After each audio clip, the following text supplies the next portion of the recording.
कहानी तन्हा औरत की चुप्पी। गांव के किनारे एक छोटी सी झोपड़ी थी। उसमें सुमन नाम की औरत रहती थी। उम्र लगभग 30-35 साल की होगी। चेहरे पर गहरी थकान और आंखों में हमेशा आंसू की परत जमी रहती थी। गांव में सब लोग उसे बेचारी कहकर पुकारते थे। सुमन का पति रामू मजदूरी करता था, लेकिन शराब का आदी था। दिन भर की कमाई लाकर शराब खाने में उड़ा देता।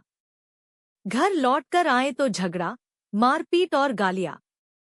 सुमन चुपचाप सह लेती, क्योंकि उसके 2 छोटे छोटे बच्चे थे। वह सोचती, अगर मैं ही टूट गई तो बच्चों का क्या होगा। पहला मोड़। एक बार बरसात के दिनों में रामू घर नहीं लौटा। सुबह पता चला कि वह नशे में धुत होकर तालाब के पास गिरा और वहीं मौत हो गई। यह खबर सुनकर सुमन का दिल टूट गया। लेकिन गांव वालों ने कहा, तेरे लिए तो अच्छा हुआ, अब तू चैन से जी पाएगी।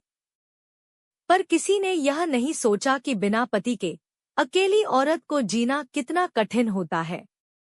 मजदूरी करने जाती तो लोग गलत नजर से देखते। खेतों में काम करती तो कम मजदूरी मिलती। बच्चे भूखे रहते, औरत हर रोज अपमान सहती। दूसरा मोड़। दिन गुजरते गए। सुमन ने बच्चों की पढ़ाई का सपना देखा था, लेकिन गरीबी ने सब छीन लिया। बड़ा बेटा स्कूल छोड़कर ईंट भट्ठे में काम करने लगा। छोटी बेटी पढ़ना चाहती थी, पर किताबों और फीस के लिए पैसे नहीं थे। रात को जब बच्चे सो जाते, सुमन दिए की लौ में बैठकर अपने आंसू पोंछती और सोचती, क्या यही औरत की किस्मत है। जन्म से लेकर मौत तक सिर्फ दुख ही दुख। तीसरा मोड़। गांव के कुछ लोग उसे सलाह देने लगे कि किसी और मर्द से शादी कर ले, तेरे बच्चे भी पल जाएंगे। लेकिन सुमन जानती थी, दूसरी शादी में उसके बच्चों का भविष्य उजड़ जाएगा। वह अपने बच्चों के लिए हर दुख सहने को तैयार थी, पर उनका बचपन किसी और की छाया में खोना नहीं चाहती थी।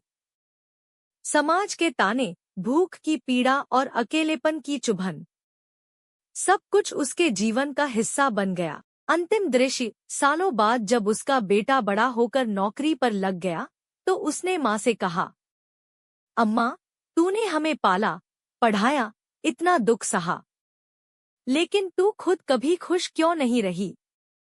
सुमन मुस्कुराई, आंखों से आंसू बह निकले और बोली, बेटा, औरत की खुशी उसके परिवार की मुस्कान में होती है। मैंने अपना जीवन गंवा दिया, पर तुम्हारा भविष्य बचा लिया। यही मेरी सबसे बड़ी जीत है। उसकी कहानी यहीं खत्म नहीं हुई, लेकिन उसका दर्द हमेशा गांव की औरतों के लिए एक सीख बन गया कि औरत की मजबूरी को कभी कमजोरी मत समझो, उसमें ही उसका साहस छुपा होता है।